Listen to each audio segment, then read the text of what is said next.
Salut les amis, c'est Timena. Aujourd'hui dans cette vidéo, je vais vous expliquer pourquoi c'est difficile de mettre en place le vote en ligne. Et oui, parce qu'avec le confinement et tout ça, les gens se déplacent moins pour aller voter, et il y en a beaucoup qui se demandent pourquoi on fait pas un vote en ligne quoi. Pourquoi on peut pas le faire depuis son smartphone ou depuis un ordinateur? Ce serait beaucoup plus simple, non? Alors oui, mais non. Et c'est ce que je vais vous expliquer dans cette vidéo. Petit générique, c'est parti.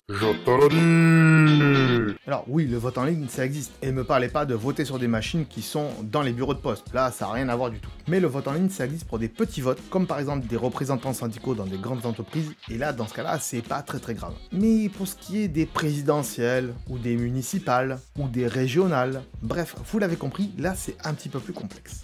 Et je m'explique. Nani?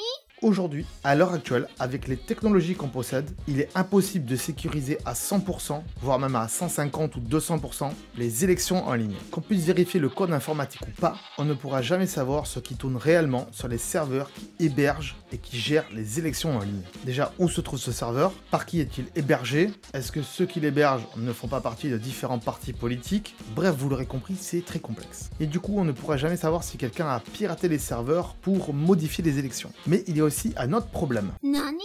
La personne qui va voter depuis son smartphone ou depuis son ordinateur, on ne pourra pas vérifier si elle a subi des pressions d'un membre de sa famille par exemple, si le mari ou les parents forcent une personne à voter pour tel ou tel parti politique, puisqu'il n'y a pas d'isoloir. Comment s'assurer aussi si c'est bien vous qui votez, tout en garantissant votre anonymat? Car aujourd'hui, même si on peut garantir votre anonymat avec la blockchain, par exemple, et si vous savez pas ce que c'est la blockchain, j'en ai fait une vidéo sur la chaîne, n'hésitez pas à aller la voir, je vous mets les liens dans la description. Grâce à la blockchain, on pourra quand même remonter à vous et savoir pour qui vous avez voté. Et aussi, il faudra s'assurer qu'une personne vote une seule fois et pas deux. Ça, avec la blockchain, c'est faisable, mais encore une fois, il y a des problèmes avec la blockchain, je viens de vous le dire. Aujourd'hui, pourquoi les élections actuelles, donc les élections papier, marchent? Même si c'est en déclin, on est d'accord, puisque de moins en moins de personnes vont voter. Eh bien parce qu'on a plus ou moins confiance en la façon dont c'est fait, car on sait que les personnes qui sont dans les bureaux de poste sont de différents partis politiques, et chaque parti va se méfier les uns des autres. Ce ne sont donc pas des amis, et même si on pourrait les corrompre, on pourra difficilement le faire à l'échelle de tous les bureaux de poste et du pays tout entier.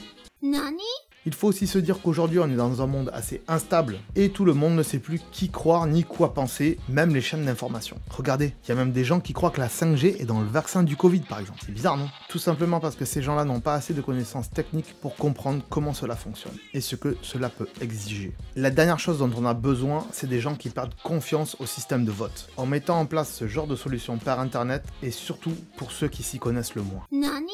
Ne vous méprenez pas, j'adore la technologie, vous le savez très bien si vous suivez cette chaîne. C'est justement parce que je connais les enjeux et le système, et que je connais les failles qu'il peut y avoir, comme je vous l'ai expliqué, que je sais que cela peut être dangereux, et comme quelques-uns d'entre vous le savent. Alors oui, comme je vous l'ai dit au début, il y a quelques petites élections en ligne qui se font dans les entreprises, mais ce ne sont pas des enjeux colossaux, et ces systèmes n'ont pas besoin d'être piratés, car il n'y a pas là-dedans un réel danger. Bref, laissez votre avis dans les commentaires, ne soyez pas trop méchants, et oui, parce que ça peut partir dans tous les sens, surtout quand on parle de politique et de vote en ligne par exemple. Merci à vous d'avoir regardé cette vidéo et j'espère que je vous aurai éclairé sur le sujet et que je vous aurai apporté des informations essentielles pour comprendre comment cela marche. Si vous n'êtes pas abonné à cette chaîne, abonnez-vous pour ne rien louper des autres vidéos qu'on fait sur la chaîne parce qu'en général c'est des sujets bien plus sympas que celui qu'on a fait aujourd'hui. Moi je vous dis à très bientôt en tout cas. Ciao. Attends, là.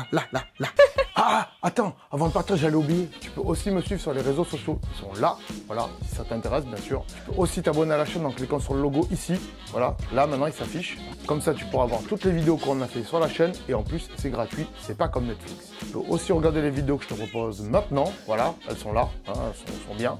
Et en plus, je pense qu'elles peuvent fortement t'intéresser. Donc voilà, n'hésite pas, clique dessus. En tout cas, je te remercie de t'être abonné et je te dis à très bientôt.